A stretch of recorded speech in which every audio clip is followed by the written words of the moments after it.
Sejam bem-vindos a mais um videocast da Comissão de Educação Continuada da Sociedade Brasileira de Mastologia, Regional São Paulo, um conteúdo dedicado aos médicos associados.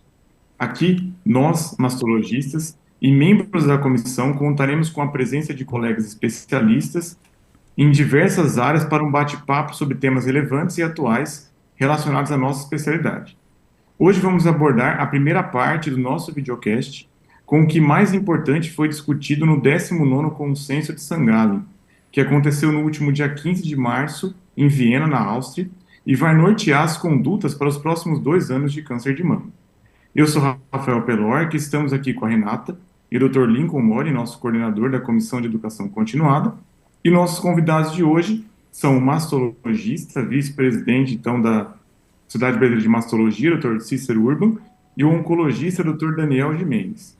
Por gentileza, queiram se apresentar brevemente aos nossos ouvintes. Cícero, aliás, pessoal, Bom, eu preciso sou... fazer uma adenda. Agradecer, antes de mais nada e mais tudo, né, Renata? A presença honrosa do Cícero, o único speaker brasileiro com méritos e com muitos aplausos, né? E você também, Daniel, porque, não sei se você sabe, Daniel, o seu resumo de consenso é que circula em todo o WhatsApp de todas as SBMs. Por favor, Cícero, se apresente. Eu quero, em primeiro lugar, agradecer por estar aqui hoje com vocês.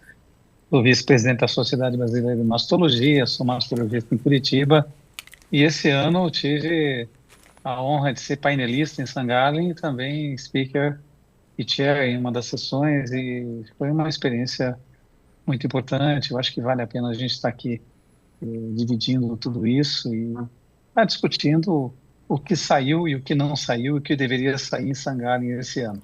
Bom, eu sou o Daniel Gimenez, eu sou oncologista clínico aqui em São Paulo, do Grupo Oncoclínicas, e também agradecer a participação. Eu sou um admirador do consenso e até parabenizar o Cícero, porque essa é a primeira vez. Acho que teve uma outra vez que o Barrios foi convidado, mas acho que ele não conseguiu ir. E agora o Cícero foi representar a gente lá nas votações, teve uma aula dele muito boa, e de novo, parabéns, viu, Cícero? Hoje, então, vai ser o nosso primeiro episódio do Consenso de St. Gallen, e hoje a gente vai abordar os principais temas discutidos de cirurgia de mamas e axilas, radioterapia, tratamento dos carcinomas triplo negativos e receptores hormonais positivos, e vamos terminar com os questionamentos sobre doenças oligometastáticas. Então, agora a gente vai trazer para vocês, né, professor, Sim. os consensos, né, que tiveram para a votação dos painelistas, e a gente vai começar a discutir sobre cirurgias de mamas e axilas. E a primeira pergunta que foi feita para os painelistas foi a seguinte: mulheres candidatas à cirurgia conservadora, sem contraindicações para radioterapia pós-operatória, sem variantes patogênicas para risco de câncer hereditário. Qual porcentagem seria submetida à mastectomia? E a maioria dos painelistas, 61,5%, recomendam mastectomia para 10% dos casos ou menos. Vamos começar com o Dr. Cícero. Sempre que possível, a cirurgia conservadora deve ser a primeira opção, professor? Sem dúvida nenhuma. Inclusive, esse foi uma das grandes discussões que a Iana de Bonifácio apresentou muito bem em relação a evitar mastectomia. Ela chama de mastectomia algo que não deve ser feito, que é algo errado, quando o paciente tem indicação de se fazer a cirurgia conservadora. Essa pergunta ela tem um objetivo muito claro, porque St. Gallen é um painel internacional, né? Então, se nós formos pegar o ideal é fazer uma cirurgia conservadora quando o paciente tem indicação de cirurgia conservadora. Mas existem diferenças regionais e diferenças entre diversos países em relação a indicar ou não a mastectomia em pacientes que têm tudo para se fazer cirurgia conservadora. O grande problema, quando você vai para a cirurgia mais radical, é que é tudo mais radical. A axila é mais radical, a radioterapia é mais radical, cirurgia é mais radical, reconstrução também é mais radical, as complicações são maiores. Então, a mastectomia, mistake to me, como disse a Iana de Bonifácia, mistake to me, quer dizer, estou fazendo errado para mim. Na verdade, a cirurgia conservadora, quando possível, é a melhor indicação em quase todos os pacientes, exceto em situações onde a paciente tem mutação. Então, isso tem que ficar muito claro quando nós vemos uma pergunta como essa. Como o Sangallen é internacional, o objetivo de uma pergunta como essa é saber, dentro de um painel onde nós temos pessoas de todos os continentes, o que nós estamos fazendo em termos globais. E, doutor Daniel, a escolha entre cirurgia conservadora e mastectomia pode alterar o tratamento sistêmico, na sua opinião? Não, não altera não. E muito pelo contrário, a gente tem essa noção plena de que fazer menos cirurgia não impacta em nada no prognóstico. Então não é porque você vai fazer menos cirurgia que eu vou ter que fazer mais químio, enfim, né? Então isso daí para nós, eu achei até interessante esse questionamento, mas o Cícero pegou bem. Eu acho que ainda tem países onde tem uma certa pressão para fazer uma cirurgia agressiva e ponto final, sem reconstrução, sem mais nada. A nossa realidade até, num certo ponto, é confortável nesse sentido, né? Que no Brasil a gente tem muita condição boa para fazer tratamento cirúrgico bom em vários pontos do nosso país. Ótimo. Comecei a gostar do Daniel. Pessoal, então, cirurgia conservadora com radioterapia sempre, né? Que Sempre. possível. Ao Sempre invés que de possível. mastectomia. Ao invés de mastectomia. Os dados já mostram isso, né? Lincoln, foi publicado agora essa semana um estudo do Reino Unido com mais de 14 mil mulheres, mostrando inclusive benefício em termos de prognóstico. Só que, claro, a gente, como diz a Iana, como disse a Iana na apresentação dela, a gente, como é coorte, não é estudo randomizado, a gente só pode dizer que não tem diferença. É verdade. Você sabe que tem meta-análise de 2024, Rajan, BJS Open. Lá tem quase 1 milhão. Houve melhora de sobrevida em 28%, mas os autores já comentam para usar com muita cautela. Eu gostei também da Bonifácio falando que para a gente usar com muita cautela esses dados, né, Cícero, em relação ao ganho de sobrevida, mas que, de fato, realizar cirurgias conservadoras, a gente diminui as taxas de complicação, é mais custo-efetivo e, no mínimo, é igual com segurança oncológica. Seguindo no tema de cirurgias, outra pergunta para os painelistas foi a seguinte. Uma paciente de 60 anos, com câncer de mama invasivo grau 2, estágio inicial, exame físico e ultrassom axilar negativos, para qual tamanho de tumor seria confortável a omissão do linfonodo sentinela? Agora a gente já está conversando em omitir o sentinela, né? Não é nem mais fazer a discussão do esvaziamento versus sentinela. Bom, para os luminais, 2 centímetros, 53,6% dos painelistas disseram que tudo bem omitir. Para um luminal com um HER2 positivo, o sentinela para qualquer tamanho, e o triplo negativo, 81,1% dos painelistas disse que o sentinela deve ser feito para qualquer tamanho. Doutor Cícero, e para o senhor, quando que o senhor se sente confortável em omitir o linfonodo sentinela? Tem tamanho? Bom, esse foi o tema da minha apresentação em Sangallen, né? Então, o que acontece? Eu acho que a gente não pode sair fora do que foi realizado nos ensaios clínicos, o INSEMA e o SAUM. Então, a gente não pode extrapolar dados ainda, sobretudo em relação a uma situação como essa, que exige critérios para decisão radioterapêutica, sobretudo dos nossos amigos oncologistas clínicos e radioterapeutas. Então, a omissão hoje do linfonodo sentinela, que é nível 1 de evidência e que pode ser feito na prática a partir de segunda-feira, como eu brinquei em St. Gallen, em pacientes T1 até 2 centímetros, pós-menopausa, G1 e G2, G3 tem muito pouca representatividade nos trials, não pacientes de mastectomia, porque não tem nos trials, pacientes candidatos à cirurgia conservadora. Essas pacientes, hoje, elas têm como opção, para mim como primeira opção, mas pode até ser uma segunda opção, dependendo do que vocês quiserem interpretar os dados dos ensaios clínicos, você fazer um ultrassom axilar, e se esse ultrassom axilar for negativo, nós temos segurança de não fazer o linfonodo sentinela, que é o último degrau do descalonamento da axila, porque depois de você não fazer linfonodo sentinela, acabou.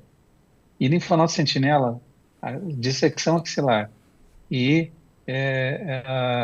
ultrassom axilar são testes diagnósticos no câncer de mama inicial. Nós não estamos tratando a axila. Isso que precisa ficar muito bem definido aqui.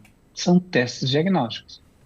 Linfonodo sentinela e dissecção axilar são mais sensíveis e específicos do que o ultrassom, porém com mais custos e com mais efeitos colaterais. Renato, antes de você perguntar para o Daniel qual que é a repercussão, vamos mostrar o algoritmo do Cícero, aí você já pergunta para o Daniel? Vamos lá. Que é o próximo slide. Vamos clicar. Uma homenagem, né? Uma homenagem ao nosso professor, representante em St. Gallen. Então, temos aí o painel apresentado pelo professor Cícero. E olhando para este painel, doutor Daniel, para o oncologista, omitir o sentinela atrapalha, modifica? Tem alguma diferença no tratamento sistêmico? Então, na realidade, se você segue direitinho os critérios de inclusão dos dois estudos que dão esse respaldo para a gente não fazer, ou seja, para omitir o linfonodo sentinela, eu acho que apenas as características do tumor já nos dão essa informação a respeito do tratamento sistêmico adjuvante. E olha, é um primeiro passo, porque, por exemplo, naquela pergunta capciosa, na última pergunta do triplo negativo, honestamente, pela biologia, hoje, a gente tende a oferecer o tratamento sistêmico por ser triplo negativo e pelo tamanho do tumor. Se você analisar pelo estudo, o tratamento neoadjuvante do Keynote 522, se é um T1 ou T2N0, já está indicado todo o tratamento sistêmico. Aí fica a dúvida, será que vale a pena você mexer nessa axila depois? Esse eu acho que é o próximo passo, sabe? Essa sensação, tá? Eu achei interessante colocar isso, porque o painel ainda quer axila, você viu? Deu rosinha lá, bombou, né? Mas eu acho que isso é uma questão de tempo, sabe? Também é, Daniel, né? Daniel, você sabe que essa foi uma questão muito, muito interessante, assim, e eu quebrei muito a cabeça também para pensar sobre isso. O grande problema é que 2% dos pacientes até porque no upfront, triplo negativo e HER2 são exceções. Mas você tem toda a razão. Se a gente pensar linfonodo sentinela e dissecção axilar são testes diagnósticos, talvez eles não sejam necessários mais num futuro próximo em pacientes com triplo e HER2 positivo. Se vocês não precisam dessa informação e nós não estamos adicionando mais em termos de tratamento com ultrassom axilar negativo, Isso é um caminho, viu? this is the end. É um caminho. Cícero, eu acho que precisamos amadurecer. Vamos aguardar os dados também de outros estudos randomizados, né? O coreano, o Nautilus, o SOAP de chinês, o BOG 1308, mas acho que esse é um primeiro passo de selecionamento para a omissão de sentinela. E com certeza a gente tem espaço para isso e verificar os dados. Obviamente, isso é uma conversa multidisciplinar, né? E com assentimento do paciente. E eles seguiram falando de linfonodo sentinela. Eu acho que ainda vai ter muita discussão, né? Como a gente vê, porque é o próximo passo, né? Tudo começou com cirurgias amplas e agora as cirurgias foram diminuindo, ao passo que o tratamento sistêmico também foi melhorando. Bom, outra pergunta do painel. Verdade. Rafael, vamos fazer você ler a próxima questão? Vamos lá. Os nossos speakers. Então, ó, paciente de 60 anos, tumor de 2,5 centímetros, triplo negativo, exame físico e ultrassom negativos, com QT neoadjuvante com resposta clínica completa. Exame sem achados para axila. Foi planejado, então, cirurgia conservadora e radioterapia. Você omitiria o linfonodo sentinela? Esse foi 100% não. Por isso que eu pensei em colocar, porque todo mundo votou absolutamente não. E eu perguntar se vocês concordam. Então, eu respondi negativo, porque não tem dado na literatura, mas eu tenho quase certeza que no próximo Sangalen a gente vai omitir. Sabe por quê? Porque você está pensando na biologia, né? E eu acho que o pessoal ficou incomodado né, pô, não tem evidência, e assim, o consenso é muito focado em parte nas evidências, né? A gente vê que tem algumas decisões que nem que a gente vai discutir daqui a pouco, ER low, né? E estrógeno fraco, tal, que considerar como triplo negativo, que isso é uma coisa que está crescendo, né? E eu acho que essa resposta foi bem isso. Evidência não tem, é melhor a gente. E a responsabilidade de votar e de repente o pessoal já começar a não fazer. Então, assim, calma, né? Exato. Sabe que o Borstein, ele perguntou, o Borstein, eu fiquei muito feliz quando ele começou essa questão da breast and axilla, ele falou assim, vamos falar sobre cirurgia da mama e vamos também falar sobre cirurgia da axila. Aliás, ontem foi falado de que a axila estava no meio de um caos. E, na verdade, fui eu que falei o termo, nós estamos no meio de um caos da axila, porque estamos mesmo, quer dizer, o que fazer? Exato. O problema é que a gente não tem as ideias claras, e a gente tem que ter as ideias claras, que a axila, ela é teste diagnóstico. Então, para um paciente como esse, triplo negativo, a minha resposta foi, eu fui um dos 100% também, coloquei como 100%, por quê? E ele falou assim, será que a gente não tem alguns outros pacientes fora do Sound e do Enzima Trial? Como é que nós vamos colocar uma coisa que não tem dado científico, que não foi testado de maneira adequada? Então, realmente, a gente precisa testar. O próximo grupo de pacientes é exatamente esse, é o triplo negativo, o HER2 positivo, não o low, o HER2 positivo mesmo e o triplo negativo. Esses pacientes, eu acho que no futuro não vão precisar mais de biópsia da linfonodo sentinela. Isso, precisamos desses dados. Mas precisamos que eles sejam mostrados para não fazermos achismo. Mas também concordo com vocês. No JPM último, até o Dr. Buzaide, né, fez a palestra dele sobre o sound, ele falava sound not sounds good, né, que ele não queria a omissão do sentinela no momento, ele falou que é importante a avaliação da axila. Então acho que a gente está no momento de transição mesmo, acho que a gente colocou essas perguntas que estão bem não é? Buzaide is great, but I think that sound trials sound good, very good, and we should try to change our management of axillary surgery as a stage, not as a treatment. Yes.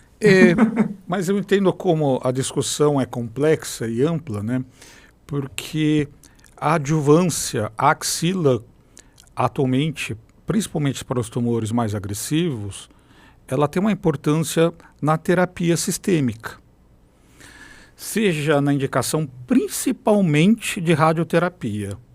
precisamos ver o quanto que o teste genômico vai nos auxiliar, principalmente tendo RS, Recurrence Score baixo, como utilizar esse dado. Já para inibidor de CDK 4 e 6, eu acho que o NATA ali, ele vai contemplar aqueles casos que a gente utilizava para a BEMA, na procura de mais 4 fonodos. Tem mais um aspecto que a gente tem que considerar e que eu vou te falar. Vou contar uma história aqui bem curta, se depois vocês quiserem cortar, não tem problema. Quando eu fui convidado para falar da axila, eles me convidaram para sangalha, eu falei, puxa, fui convidado para ser painelista e estar falando de sangalha, sensacional. Quando eu vi o tema da aula, eu falei, axila, meu Deus do céu. Aí eu respondi para eles, muito obrigado, aceito, estou muito feliz. Gostaria de saber o tema da minha aula, achei que a secretária tinha errado o tema. De repente, o mesmo tema, eu falei, não, ela não errou. Eu estou ferrado mesmo. Passei um ano quebrando a cabeça nisso. E aí, o que acontece? A minha sorte é que a minha esposa é radiologista, ela é Inês, vocês conhecem. Assim, se você tiver um ultrassom negativo, é assim que a gente tem que pensar. É uma paciente T1, pós-menopausa, ERPG negativo, positivo, desculpe, G1, G2, é uma paciente de médio risco e baixo risco. Um ultrassom negativo nessa paciente. Qual é o valor preditivo negativo para uma axila muito positiva nesse caso? É mais de 95%. Então, nós estamos numa situação confortável para omitir o linfonodo sentinela pós-menopausa em paciente T1. Hoje, a gente está confortável para isso. O que falta é ficarmos confortáveis também para upfront surgery, HER2 positivo, triplo negativo positivo também, nesse grupo de pacientes que tem pouco, assim, tem um tumor pequeno, e omitir também. Isso está faltando, mas a gente não tem hoje. Hoje a gente não pode fazer isso. De fato, não podemos, né, Cícero? Porque HER2, se o N vem positivo, por alguma casualidade, ele vai mudar a terapêutica, né, Daniel? E Exato. O triplo negativo também tenho que dizer que eu acho que vai mudar o escalonamento se o N vier positivo com T1. Um T1 Mas você não vai indicar, você não indicaria em imunoterapia de qualquer forma. Vamos Sim, supor. Mas um T1N0 triplo negativo, talvez você não ia poder indicar um TC? E se for um T1N1 positivo triplo negativo, será que você não ia indicar um ACT? Além disso, ACT dose densa, Dan? Até pode. Mas assim, na dúvida pro réu, você fazer um pouco mais de químio, tudo bem. Você entendeu? Assim, eu não sei o quanto que é muito melhor ou muito pior um regime ou outro no cenário do triplo negativo, sabe? Porque quando está indicando só 4TC, provavelmente nem indicação de químio tinha.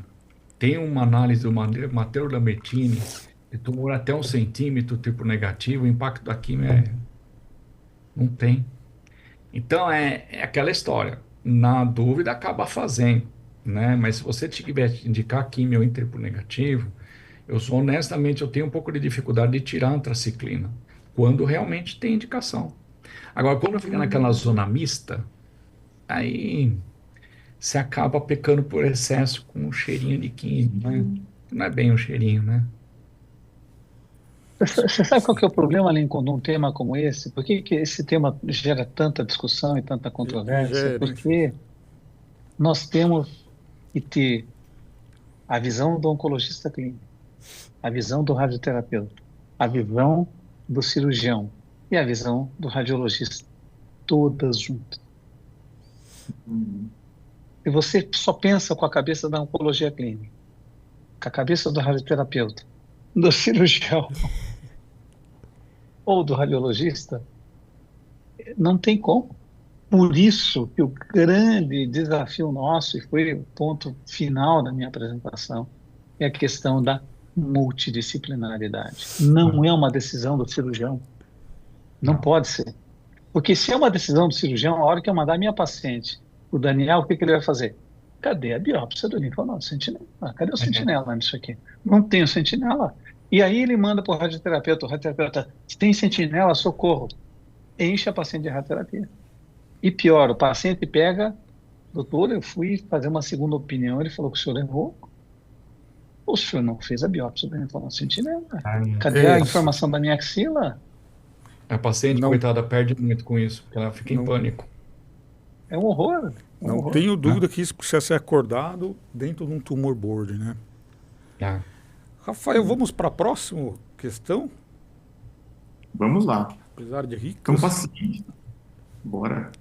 Paciente com tumor receptor de estrogênio negativo recebeu o QT neoadjuvante com resposta clínica e linfonodo sentinela com macrometástase residual em um dos linfonodos sentinelas.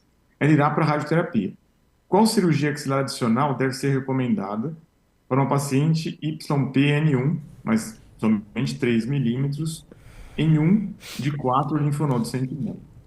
A maior parte dos painelistas respondeu, 58%, radioterapia axilar apenas, e 18% linfadenectomia axilar. Eu queria já emendar, doutor Lino, com a próxima. Já emenda. Só muda, já emendo, que é a mesma história, porém a paciente é HER2. E manteve-se a indicação, 69%, a maioria, voltou para radioterapia axilar, e 13% apenas para linfadenectomia axilar. E aí, eu queria perguntar primeiro para o Dr. Cícero, quais casos que o linfonodo sentinela pós-QTNEL podemos omitir a linfadené, mesmo que ele seja positivo?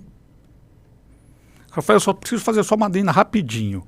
O Raul, ele fala que eles erraram na grafia, não era RE negativo, era um RE positivo o primeiro caso, mas tudo bem. isso. Cícero, Bom, para você omitir a linfadenectomia axilar, num caso como esse, a gente tem que, de novo, trabalhar com... Qual que é o pior cenário possível aqui? O pior cenário possível é você fazer um esvaziamento axilar e fazer radioterapia.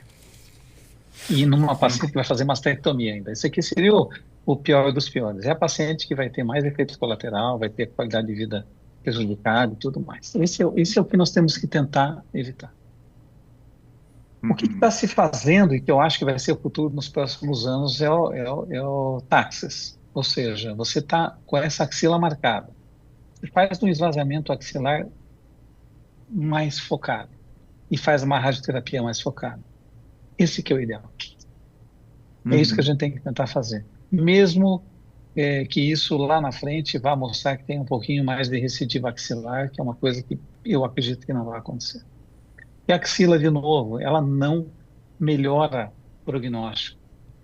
A axila, para mim, é um teste diagnóstico.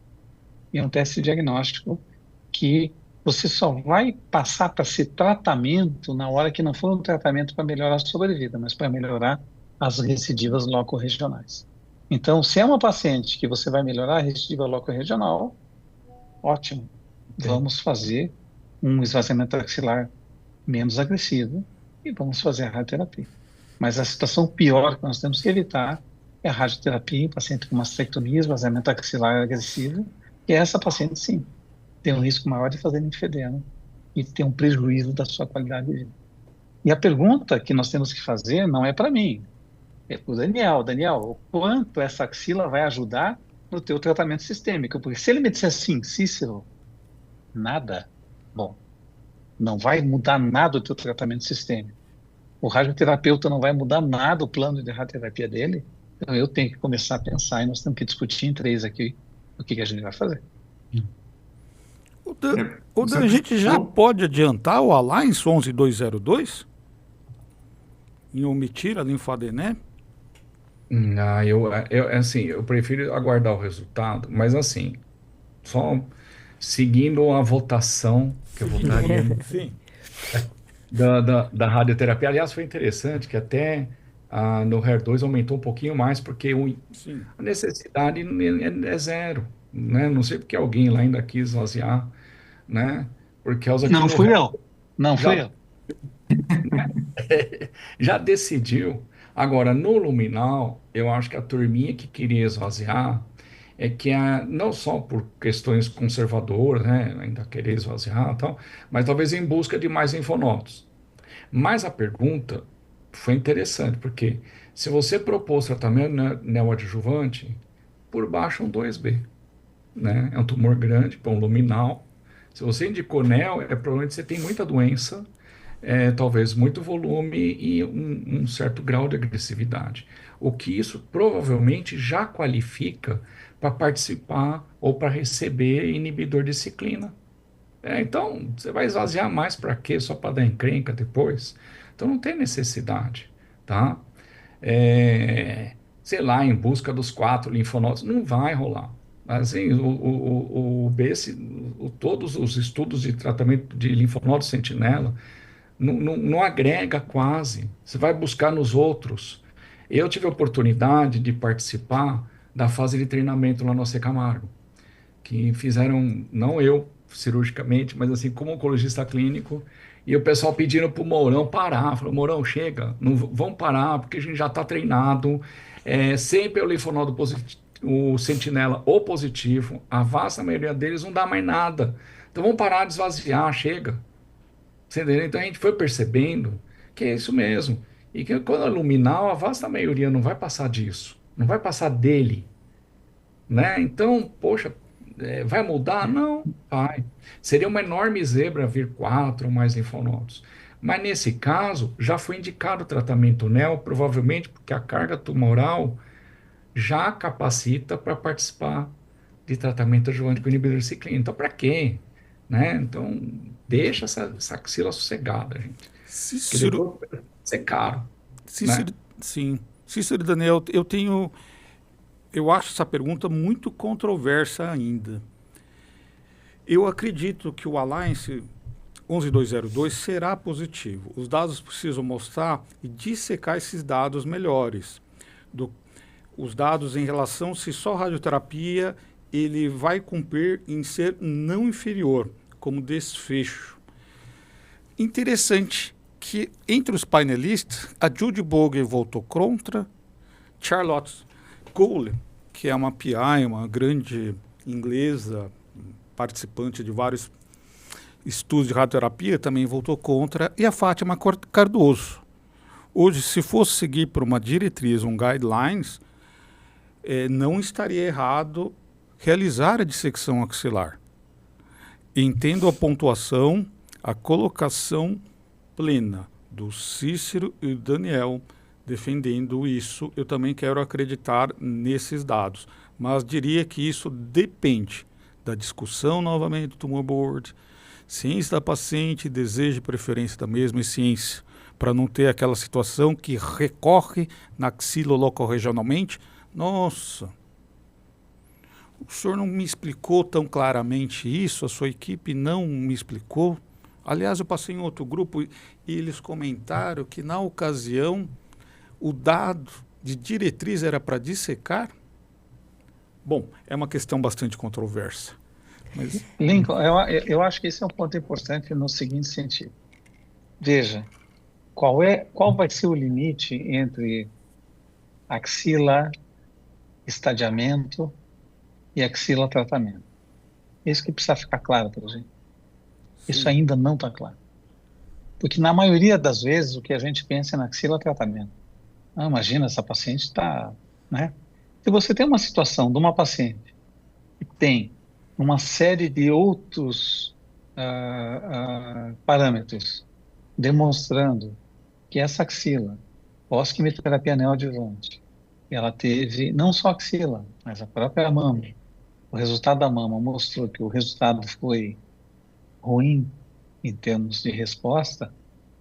Bom, ela vai passar a ser tratamento, mesmo que seja para reduzir a recidiva loco-regional. Se esta situação ela mostra que é só diagnóstico, estadiamento, e que não vai ajudar o oncologista clínico e o radioterapeuta, então nós temos que parar e rever o que nós estamos fazendo do ponto de vista cirúrgico. E, de novo, qual é o pior cenário possível? Mastectomia, esvaziamento axilar radical e radioterapia. Isso é o ponto que a gente tem que tentar evitar sempre que possível. E lembrar que câncer inicial, mesmo agressivo, axila não é tratamento. Concordo, Cícero, mas precisamos desses dados para fazer essa mudança de paradigma de uma forma robusta. Não só dividindo os dados que podem ser controversos, mas entendo a colocação de ambos. E concordo também.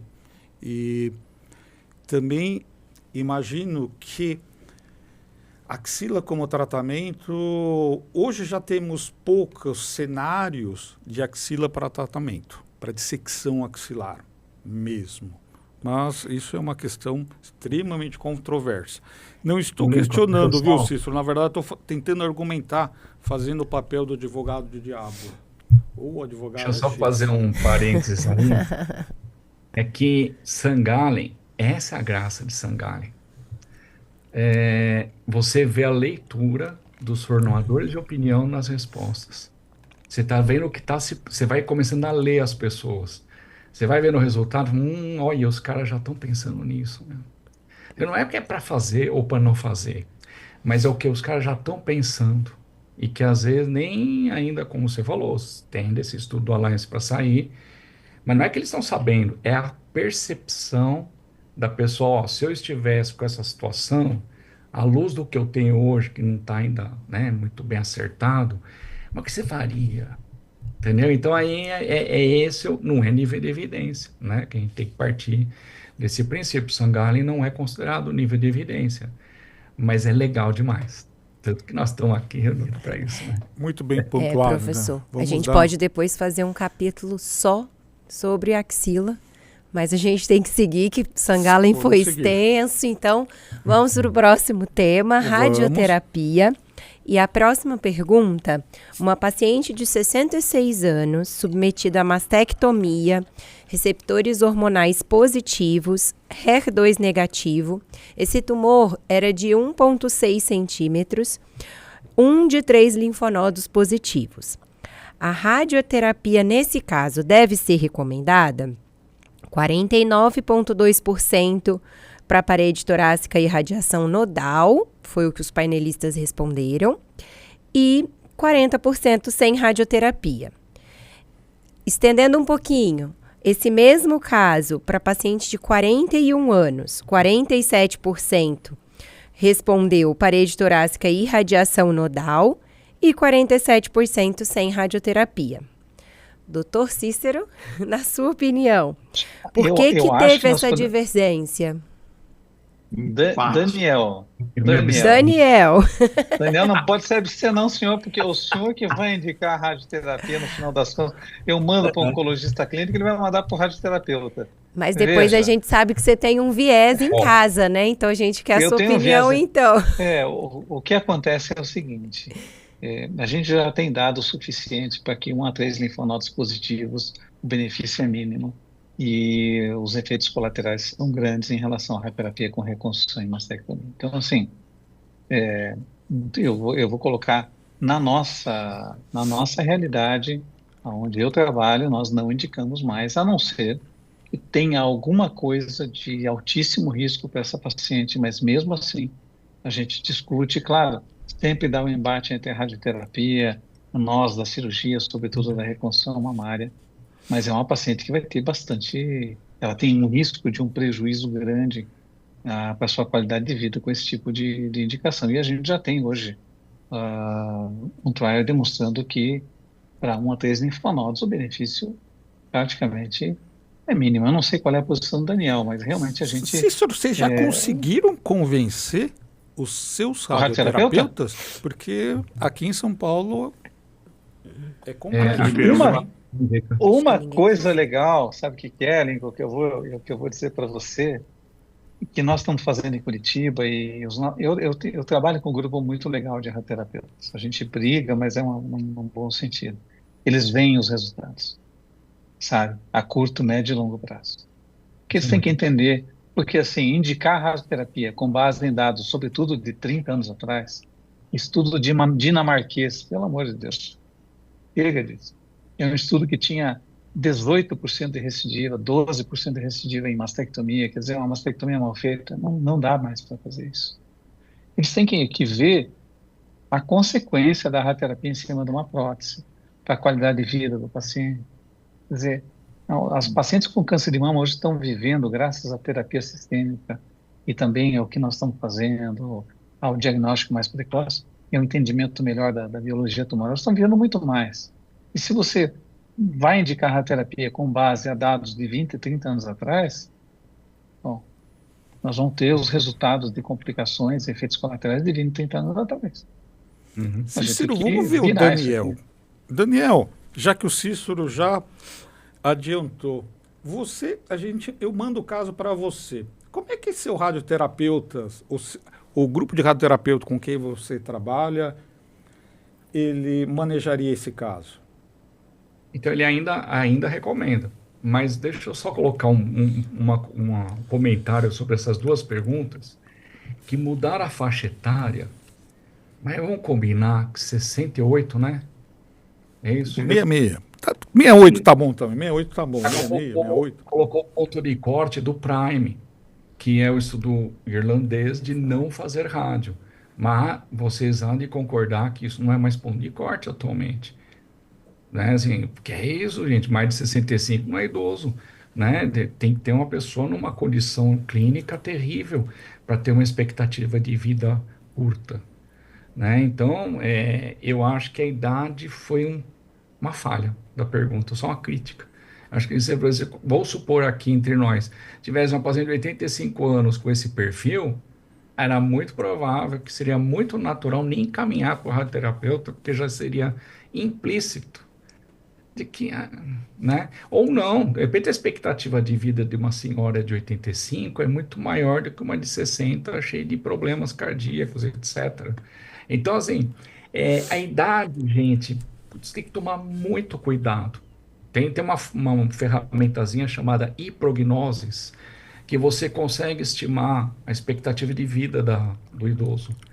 E aí você tem várias perguntinhas para se colocar e os geriatras, os oncogeriatras estão usando e ajuda muito a gente a interpretar a faixa etária. E aí eu achei tão michuruco, sabe, assim, ele poderia ter chutado o balde, mas, né, colocar uma faixa etária bem maior, e isso também não seria só isso, teria que ter comorbidades, né? Aí eu acho que o painel ia ser um pouco menos em cima do muro, porque ficou assim, né, meio 50-50, né, assim, meio polêmico, que é outra leitura, olha aí, outra leitura dos painéis, os caras estão confusos ainda, não é uma unanimidade fazer sim ou não. Os caras ficaram, empatou, hein?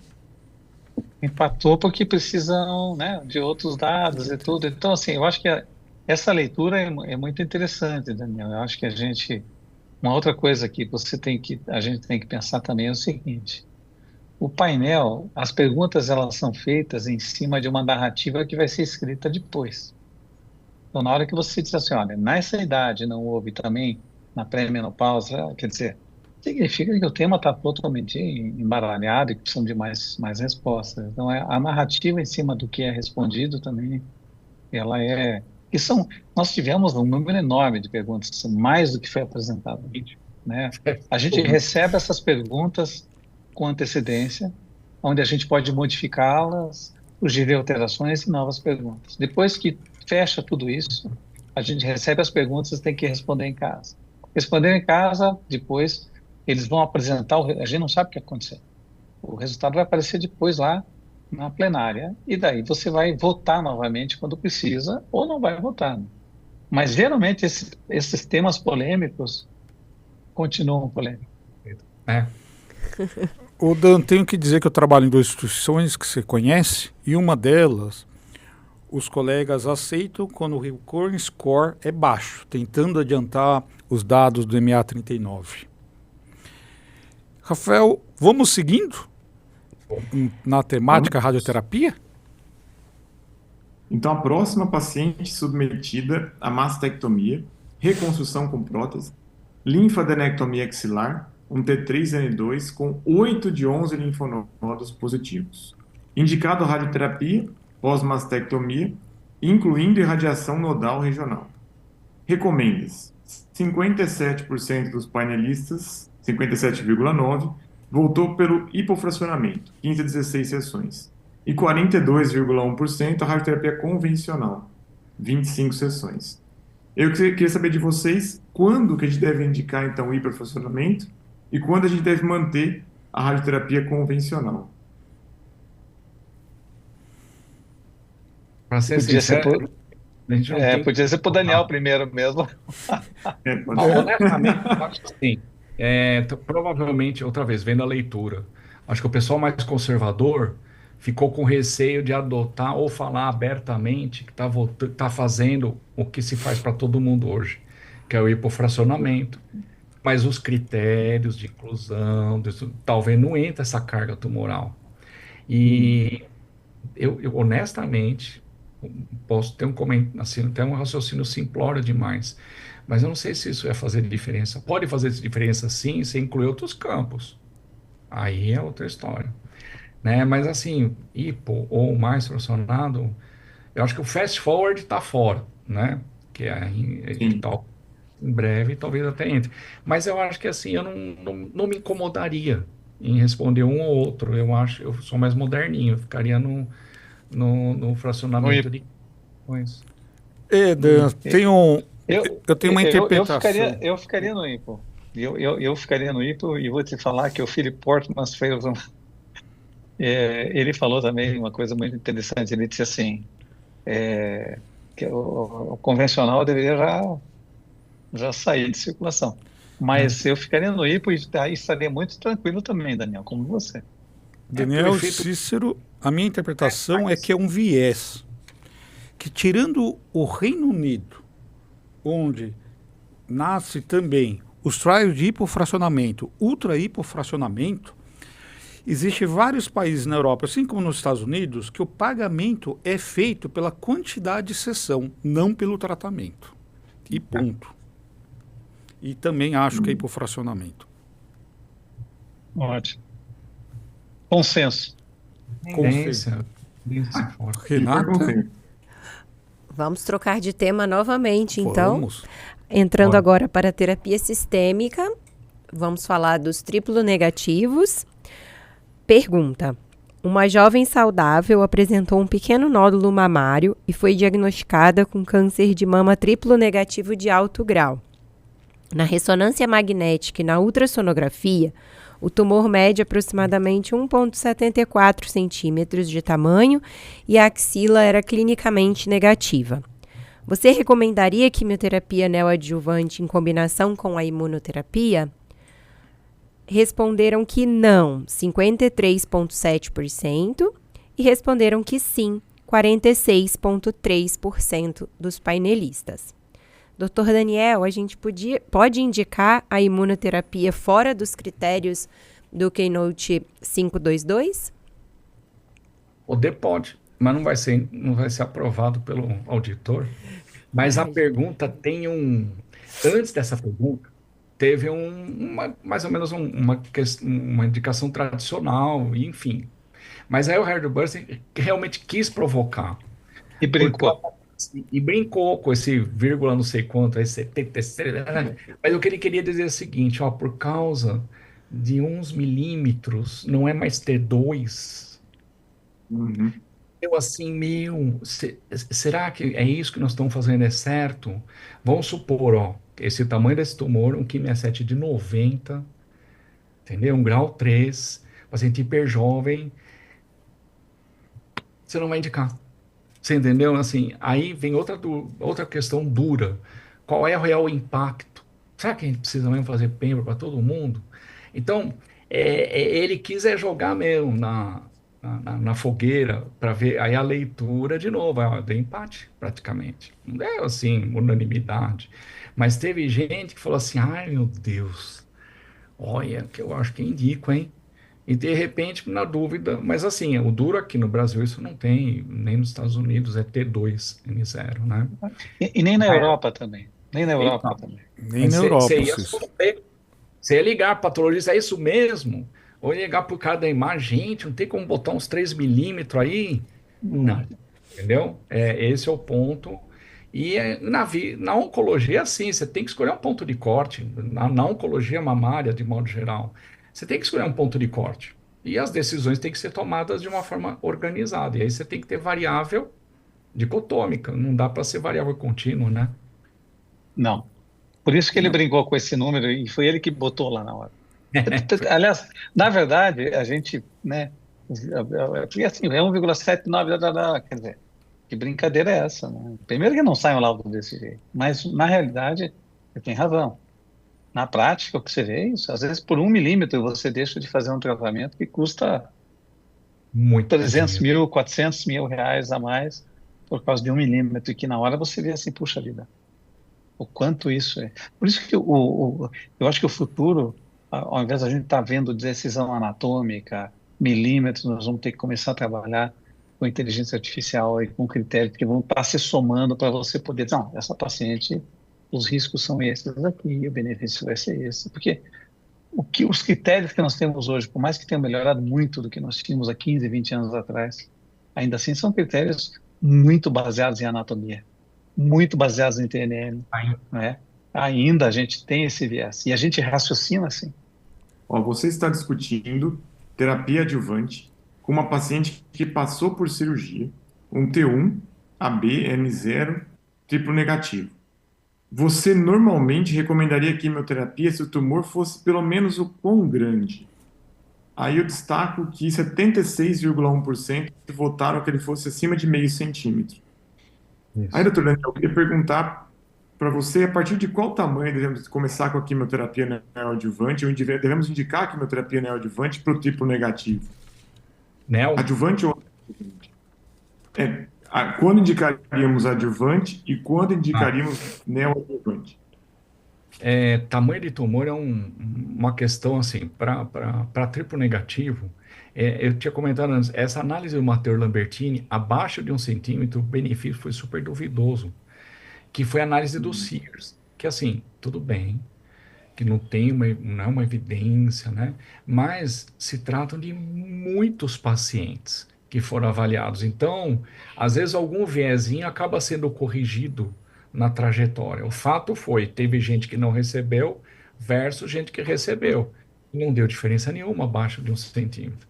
Agora, ainda bem que teve gente que votou a favor em alguns casos especiais, porque de repente você pode ter um filho e como cai como uma luva a nossa conversa aqui que o Cícero colocou.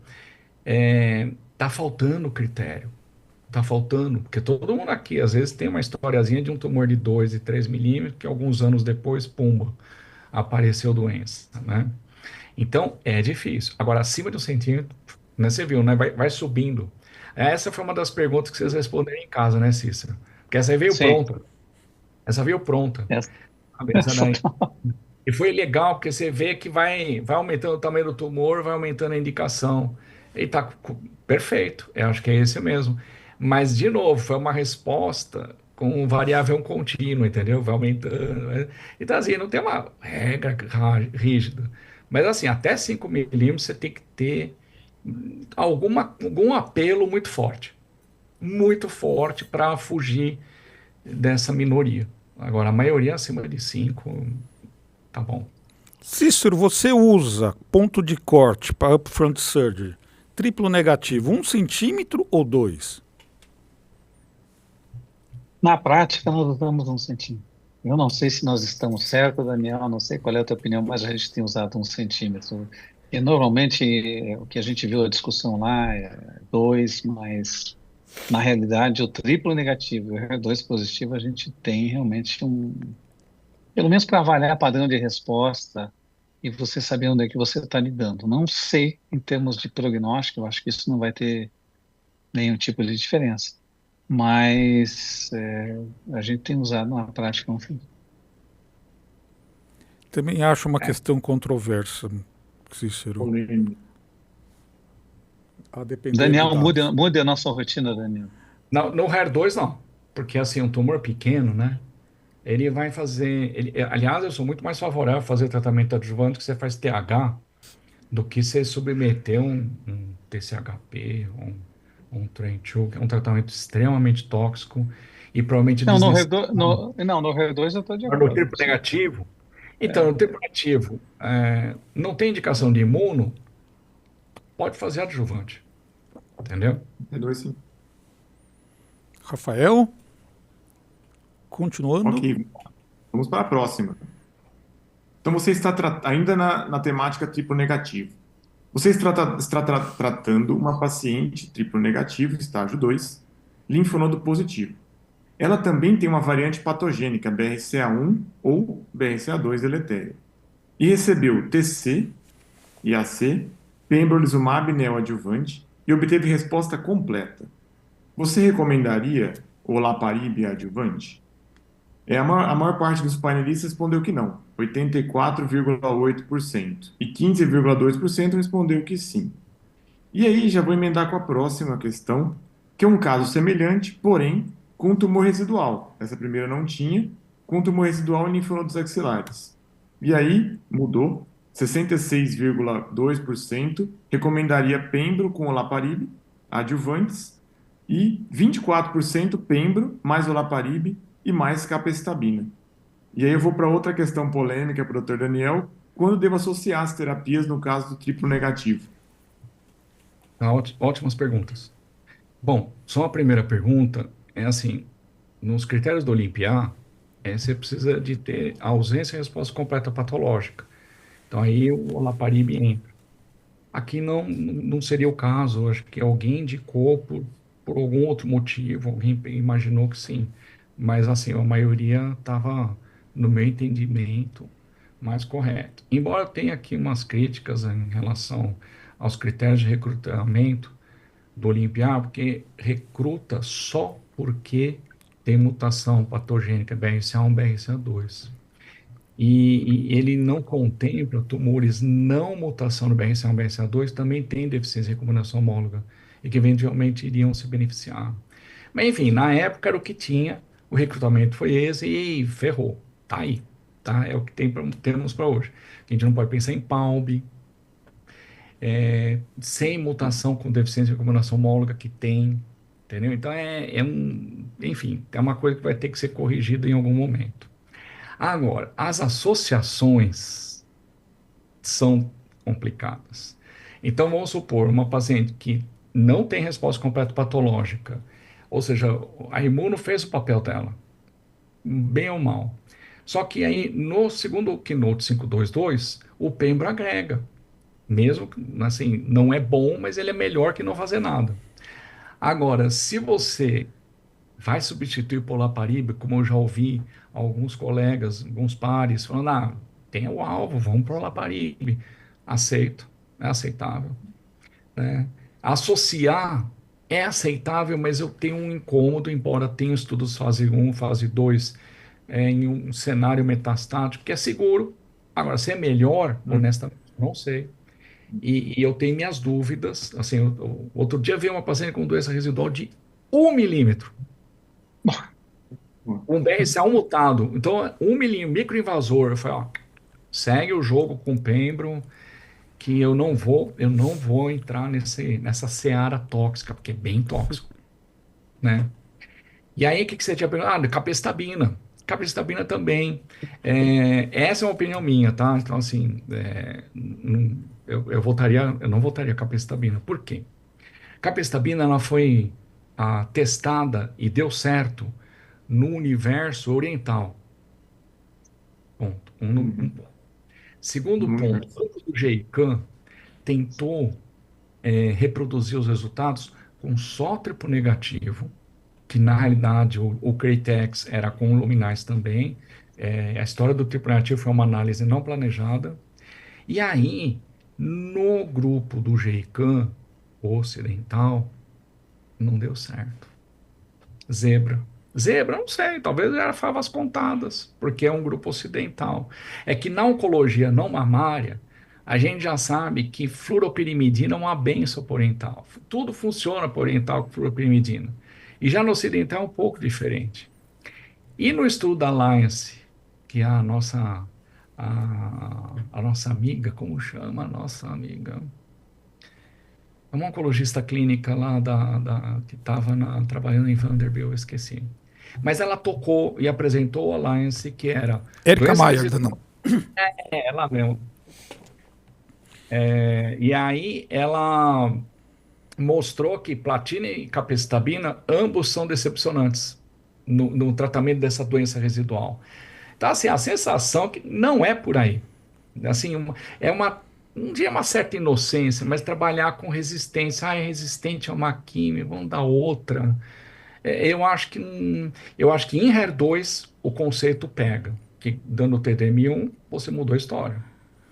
Eu posso Talvez. resumir as suas colocações, Pode, excelentes desculpa, colocações, em triplo negativo, doença residual, alta carga de doença residual, RCB alto, BRCA positivo, mantém pembro e, se disponível, inibidor de PARP.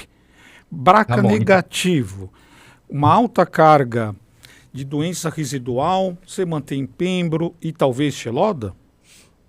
Não, só pembro. Só pembro. Eu sei que Ok. não é unânime, tá bom? Sim, Você viu que para tem colocarmos que ter resposta, muito bem né? isso E eu para os botaria nossos só ouvintes. Sim. Agora, alta carga tumoral, BRCA mutado, talvez você possa considerar. Ó, fiz imuno, já deu, vou fazer olaparib. E a gente também tem que pensar na toxicidade financeira. Acho que, sabe? Importantíssimo, Dan. Agora, é engraçado, né? O pessoal. Aí você percebe a heterogeneidade da resposta também, a leitura da moçada. O pessoal ainda não sabe direito o que fazer, não é? Cada um respondeu de um jeito. Vamos precisar dos dados, né, Dan? Do Ah, Optimize, de Não. como esses dados vão nos mostrar isso além do mundo real, né? Vamos seguindo? Vamos seguindo, sim. Continuando com terapia sistêmica, mas agora para os receptores hormonais positivos. Uma paciente sobre o KI67 ou alguns outros ensaios de proliferação semelhantes realizados por um laboratório de patologia de alta qualidade podem definir risco baixo e intermediário em cânceres hormonais positivos com precisão compatível aos ensaios multigenômicos. Essa afirmativa para 52,4% dos painelistas foi falsa e 47,6% dos demais verdadeira. Dr. Daniel, qual o papel do KI67, na sua opinião? Não, essa pergunta não foi colocada na hora. O Harry passou rápido, mas eu vi. Aí o que eu fiz? Eu voltei um pouquinho na apresentação, no que estava no streaming, né? Eu voltei um pouquinho e fiz um print da tela. Então, isso foi perguntado para o Cícero em casa. Entendeu? E aí, assim, como eu sou um entusiasta ainda do Ki67, o Ki67 assinado pelo Giuseppe Viale, entendeu? Que é o Ki67, uma análise bem cuidadosa, né? Então, assim, na falta de uma assinatura genética, às vezes o Ki67 pode ser útil. Acima de 30, a maioria dos patologistas acertam. E abaixo de 10, todo mundo acerta. Então, é a zona cinzenta da zebra, né? Então, assim, no universo, que nem o nosso de Brasil, que muitas pacientes não têm condições de bancar uma assinatura, ele ainda pode ser útil. Mas, e pode ser até óbvio. De repente você vê uma paciente, tumor, sei lá, 1,5, estrógeno positivo, progesterona positiva, um QMS760. Fala, não é possível. Tem alguma coisa aqui que acho que o already é baixo, embora a porcentagem é alta. Então você te incomoda, entendeu? Mas aí tem que ter essa confiança, né, na origem desse Ki67. Você sabe, Dan, que... Pois não, Cícero. Eu concordo com o Daniel. Eu acho que assim, o KI67 ele nos ajuda muito e ajudou muito no passado para a tomada de decisões em tumores intermediários, luminal B, né, luminal A, ou antes mesmo da classificação que nós tínhamos. E o KI67 ele veio de Milão. Ele só não veio com o Giuseppe Viale, ele veio com a Rosella Silvestrini, do Instituto Nacional de Tumores, na década de 80. E, assim, ele tem muita divergência, evidentemente, entre os patologistas, mas nos extremos ele funciona muito bem. Então, se você tem um extremo e o KI 67 de 80, É, claro que isso aqui vai dar acima de 26 no Oncotype. E se você hum, tiver um KI 67 de 10, é muito difícil que ele vai ter um Oncotype acima. Então, assim, as informações, elas se somam. E eu também, como eu venho da escola europeia, eu também gosto do KI 67. eu Eu também. gosto. E É. eu, assim, na hora que eu tenho uma dúvida, é ele que vai, assim, ditar a minha opinião para fazer ou não a adjuvância. Mas, enfim, a pergunta, né, de novo, colocando o que o Daniel falou, o que que vem por trás dessa pergunta? Ele não tem a mesma sensibilidade e especificidade do teste de nome. Não tem como a gente colocar isso. Ele tem a mesma sensibilidade e especificidade nos extremos. Talvez até tenha, parecido. Mas na hora que você pergunta, tem a mesma? A resposta não. Não, Assim, é, Cícero e Daniel, difícil. todo teste pode ser bom desde que a gente entenda o limite desse teste.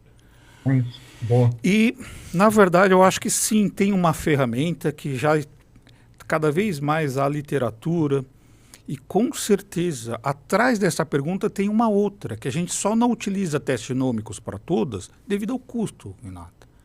Mas a inteligência artificial vai nos auxiliar. Aliás, inclusive, acabei de ler um artigo de um grupo de Mackenzie, publicado esse ano, mostrando correlação, não é só. Existem vários dados na literatura tentando mostrar a inteligência artificial misturando esses dados para chegar muito próximo a alguma coisa de recorrência, alguma coisa genômica símile. Essa sim eu acho que vai poder nos ajudar e muito com mais precisão. Mas enquanto isso, Enquanto isso, eu acho que Genomics. a gente tem que ter o que a 67, gente tem em mãos, né? sim, Principalmente falando do precisamos setor público. também. Mas é público do mundo inteiro, gente. É. Esse monte de gente que votou Kim 67, ou da Europa Oriental, ou alguns Estados países. Unidos, não. Estados Unidos, não. Lá é um cotype e acabou. Entendeu? Só que, só um detalhe: o gene do Kim 67 tá lá no cotype, né? Exato. Tanto que tem estudos mostrando que existe uma concordância, né? Mas, assim, na prática, o que a gente vê é que essa zona cinzenta que o Daniel colocou, que é, na verdade, a zona cinzenta é a maioria, né, Daniel? Infelizmente. É o pepino. É o pepino. E por que você faz oncotype? Pela zona cinzenta. É. Senão Aí não sim. precisava no oncotype. E dando continuidade, Rafa, Rafa. Uma mulher, então, de 63 anos, apresenta câncer de mama clínico T3N1, grau 1, com histologia ductal. Ele colocou ductal e lobular no print. E é fortemente receptor de estrogênio positivo e receptor de progesterona positivo. Com o próximo tratamento, você recomendaria? A maioria, 37,5%, votou para prosseguir para mastectomia, pois o tratamento sistêmico é improvável que afete as opções cirúrgicas. E já emendando com a próxima questão, ele coloca: e se a mesma paciente tivesse uma assinatura genética de baixo risco? A maior parte dos painelistas também votou para seguir para mastectomia, pois o tratamento sistêmico é improvável que afete as opções cirúrgicas. Aí eu queria perguntar para o Dr. Cícero, quando nós devemos iniciar o tratamento, então, da paciente com receptor de estrogênio positivo com cirurgia? E para o Dr. Daniel, quando devemos iniciar o tratamento dessa paciente receptor de estrogênio positivo com o tratamento sistêmico? Bom, essa pergunta, a meu ver, foi uma pergunta que ela é uma pergunta, talvez, eu não sei como é que eles vão trabalhar o contexto, porque é uma pergunta que ela tem uma formulação talvez inadequada, porque o que acontece? Uma paciente, uma mama muito grande, com um tumor de 5 centímetros, 8 centímetros, às vezes eu consigo fazer uma cirurgia conservadora e upfront. É isso Uma mesmo. paciente com uma mama de médio tamanho, com a areola muito próxima ao tumor, se eu tiver uma resposta de 40%, eu consigo preservar a areola e fazer uma mastectomia preservando a areola mamila. Então, assim, essa pergunta é uma pergunta que eu não sei, eu não saberia interpretar, tanto que deu, né, o que deu ali. Eu não saberia interpretar o dado final se isso é melhor ou é pior, ou se eu tenho que continuar ou não tenho que continuar. A formulação de uma questão para uma reunião de consenso dentro da metodologia Delphi, essa aí eu acho que ela falhou. Cícero, eu entendi que eles queriam se referir a casos, tumores luminais like A. Ponto. Por isso que eles põem, inclusive, uma histologia mista, não põem só como lobular. Por isso que eles colocam grau 1. Eu já emendaria uma outra questão para você, Daniel. Cirurgia upfront para esses casos? Quimioterapia neoadjuvante ou hormonioterapia neoadjuvante? Tumor luminal A, se é que subentendi nesse sentido.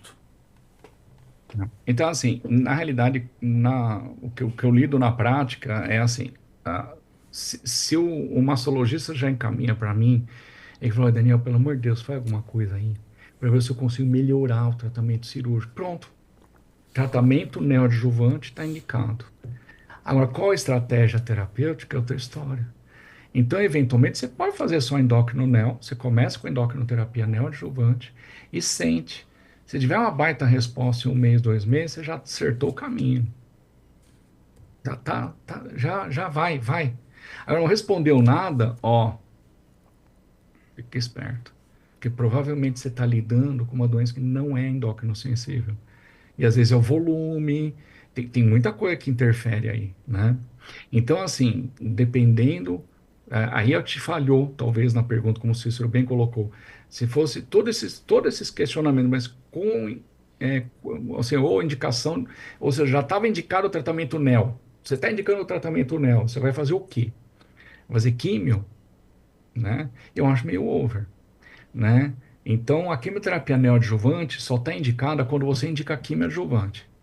Se você sente que esse paciente vai para quimio adjuvante, ou seja, um grau 3, um luminal, receptor progesterona fraco, aí você já falou, opa, essa paciente, se eu fizer um oncotype, provavelmente vai indicar quimio adjuvante. Qual que é o único pepino? É que se você fizer quimio neo, você vai introduzir antraciclina. Então você tem que estar muito fechado com o seu mastologista, que se realmente vai valer muito a pena fazer quimio neo. Que vira a mesa, assim, se responder bem, eu faço uma baita cirurgia conservadora. Opa, aí vale a pena. Entendeu? Então isso a decisão não é tão simples. Mas um tumor superluminal A, às vezes tem oportunidade de fazer uma assinatura pré e dar baixíssimo risco, é um fator preditivo de resposta à endocrinoterapia. Entendeu? Então, mas assim, grau 1, altamente expressor, você pode começar. Começa e vai sentindo. Não deixa longe. Tem que ficar de perto. E deixar claro que isso pode converter que nem um estudo do pessoal do Matthew Ellis, né? De você começa endócrino, respondeu bem, segue endócrino, respondeu mal, químio, que é o PEP score, né? Você ficaria confortável para esses casos localmente avançado, luminal tipo A, a gente começar com uma mastectomia upfront? Ou uma cirurgia, se a paciente assim o deseja, e aí entregar com os resultados anatomopatológicos finais para a sua melhor adjuvância? Sim. Tá? Principalmente se a gente não tem oncotype? Mesmo. Porque, essa paciente da pergunta, a chance do oncotype vir alto risco é baixíssima. É estrógeno positivo, progesterona positivo. Lógico que o tamanho a gente não sabe, isso poderia interferir no oncotype, mas assim, biologicamente tinha tudo para vir ou intermediário ou baixo, né? E aí, vamos supor que vem esse tamanho de tumor grande, status linfonodal positivo, ela é pós-menopausa, cabe fazer uma assinatura para saber se vai para quimio ou não vai, porque ela não é pré-menopausa. Ótimo. Rafael, continuando? Agora a gente vai seguir, na verdade, sou eu, para o nosso último tema do primeiro episódio do Consenso de St. Gallen, sobre as doenças oligometastáticas. E a pergunta do painel foi a seguinte: uma paciente com doença oligometastática de novo, com uma única metástase óssea no externo e uma axila clinicamente negativa, está passando por tratamento curativo para o câncer de mama primário. Qual tratamento axilar vocês recomendam? 71,2% dos painelistas fazem linfonodo sentinela e 21,2% dos painelistas sem nenhum tratamento axilar. Dr. Cícero, quando a gente opera doenças oligometastáticas? Bem, eu estou no 21% ali, só para você saber. Porque eu acho que a informação da axila ali não vai ajudar meu amigo Daniel, mas se ele me disser que ajuda, aí eu vou fazer o linfonodo sentinela para ele. Porque assim, a axila, a axila não é para fazer tratamento, a não ser que ela esteja um bulging, a axila totalmente tomada, e aí você vai estar fazendo uma coisa ou paliativa ou para evitar recidiva locorregional. Mas assim, a axila é estadiamento. É informação para tratamento sistêmico ou locorregional. Uma doença oligometastática foi muito discutida, inclusive foi até discussão se é dois painelistas favoráveis, que é curável, e dois painelistas contrários, foi muito legal a discussão. Acontece o seguinte, por isso que deu todo esse debate e esse resultado. Doença oligometastática, eu acho que por princípio a gente tem que tratar ela como curativa. Certo? A axila faz parte da cura? Não. A axila faz parte da informação.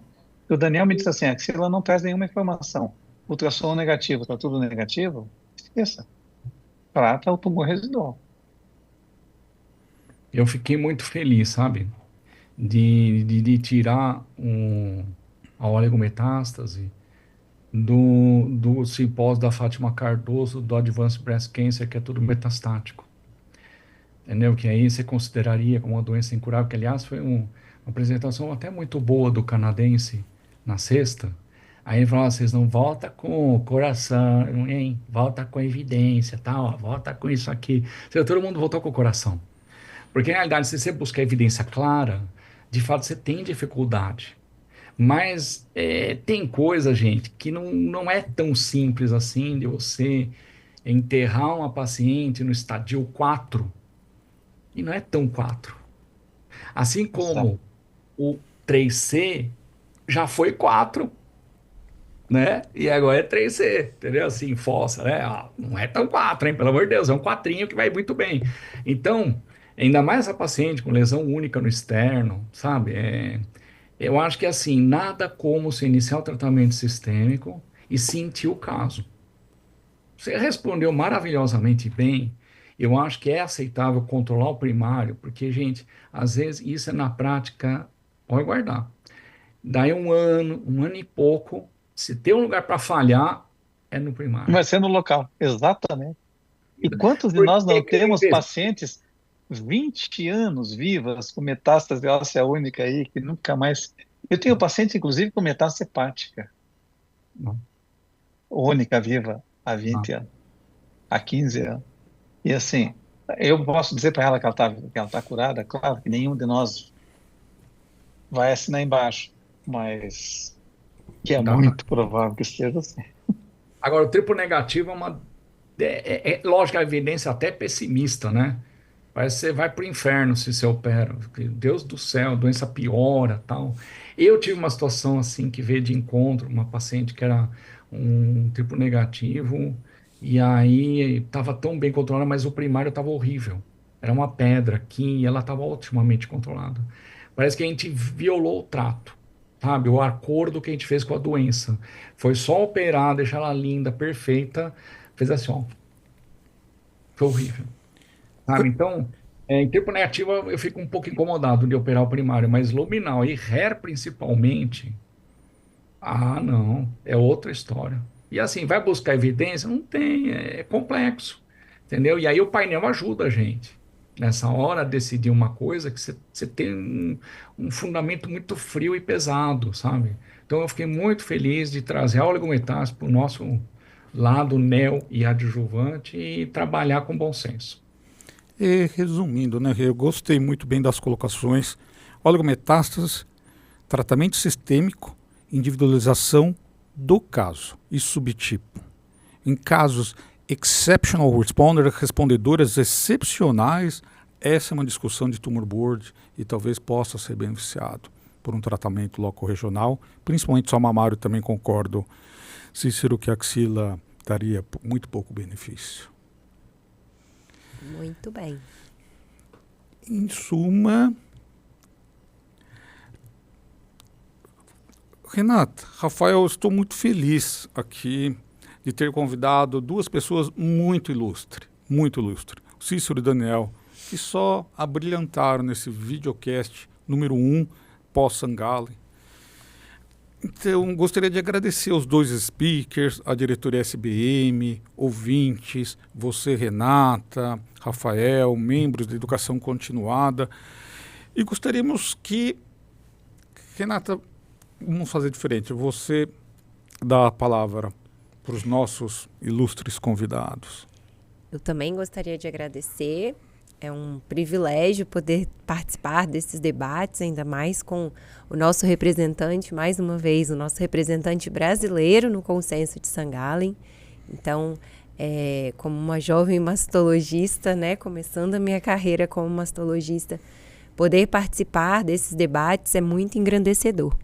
E eu gostaria, então, né, mais uma vez, além de agradecer, pedir para que o Dr. Daniel e o Dr. Cícero fizessem seus últimos comentários, por favor.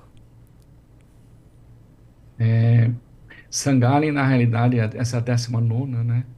E o Ministério da Saúde da Suíça que fez esse consenso. E era em Sangalli. Aí cresceu tanto que falou, chega, não dá mais. A logística era complicada, então acabou vindo para Viena, né? Mas, sem dúvida nenhuma, eu sou muito apaixonado por esse evento justamente pela subjetividade. Porque a gente é tão objetivo, a oncologia é tão baseada em evidência, que às vezes a gente precisa um pouco do cheiro, da sensação que você olha na cara dos... Por isso que é bom ir, porque os 2 dias que antecedem são espetaculares, né, Cícero? São aulas, que nem a do Cícero, fantásticas, assim, que são para mexer mesmo com o pessoal. É proposital. A véspera, né, e a antevéspera são propositais. Até dessa vez na quarta, né, que também estendeu um pouquinho mais as aulas. E é fantástico, tá? Assim, é nível de evidência? Não, mas não é para isso que a gente está lá. Está lá para sentir o que está rolando, o que eles estão pensando, e as dúvidas nossas, às vezes, são as dúvidas deles, né? Então, muito legal, e assim, agradeço muito o convite, né, da SBM, Lincoln. Nossa, muito obrigado mesmo. Cícero. Eu também quero colocar que eu concordo com o Daniel e eu acho que a gente, quando vai num evento desse, em que você reúne tantas lideranças, pessoas que realmente são expoentes, que estão fazendo os trials, que estão pensando o tratamento do câncer de mama para os próximos anos, e você vê que mesmo entre eles não tem convergência em muitos dos aspectos, e que você vê também que tem muitas coisas que eles fazem e que fazem por outros aspectos contextuais que não são só as evidências científicas, a gente aprende muito. As discussões ali no meio do consenso, os debates são espetaculares. Eu acho que assim é um evento único que ainda vale muito a pena participar. E acho que a grande mensagem disso tudo que a gente, mesmo hoje aqui que a gente discutiu, tinha que ter também um radioterapeuta aqui para a gente estar brigando com ele um pouquinho, né? Não só um oncologista, mas eu acho que a grande mensagem é que o tratamento do câncer de mama ele faz muita diferença quando você tem uma equipe multidisciplinar. Um tumor board, você tem uma equipe que trabalha em conjunto, o radioterapeuta, o oncologista clínico, o radiologista, o patologista, o geneticista, pessoas que estão totalmente integradas, e aí você vai pegar esses casos que a gente discutiu hoje e a gente vai conseguir dar o melhor para o paciente. E é isso que é a grande, para mim, a grande mensagem é essa. Sangalli, para mim, é um painel multidisciplinar de pessoas, né, muito melhores do que eu ali, mas assim, você consegue aprender de cada um deles e tirar alguma coisa positiva para que a gente possa melhorar o tratamento das nossas pacientes. Rafael, em qualquer cenário. Rafael e Renata, queria dizer que, depois de ouvir esses dois speakers, me surgiu uma frase, eu preciso dizer. Por favor, professor. Aí, lá Que vem. St. Lá vem. Gallen, assim como esses eventos, precisam dessas duas medicinas, baseado em evidência e baseado em experiência. Muito isso. obrigado pela presença de ilustres speakers. Rafa? Então, em nome da Comissão de Educação Continuada, convidamos todos a acompanhar nosso conteúdo mensal no formato de videocast e também nossos conteúdos estarão disponíveis nos outros canais da SBM Regional São Paulo, como YouTube, site, boletim, no Instagram e no Spotify. Muito obrigado a todos. Até logo, pessoal. Boa noite, até a próxima. Tchau, tchau. Até logo. Até mais.